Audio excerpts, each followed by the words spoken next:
Ako po si Kate Jasmine M. Zulueta at ito po ang handog kong tula. Sa aking mga kabata ni Dr. Jose Rizal. Kapag ka ang bayay sadyang umiibig sa kanyang salitang kaloob ng langit, sandang kalayan na siya rin sakit, katulad ng ibong nasa himpapawid.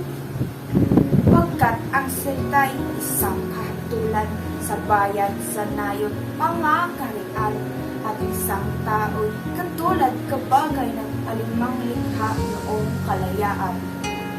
Ang hindi magmahal sa kanyang salita'y mahigit sa hayop at malansang isda, kaya ang marapat pagyamanin pusa na tulad siya ng tunay na palad. Ang wikang Tagalog tulad din sila din sa Ingles, Kastila at salitang Anghel, sapagkat ang buong maalam tuloy ang siyang naggawat nagbigay sa atin.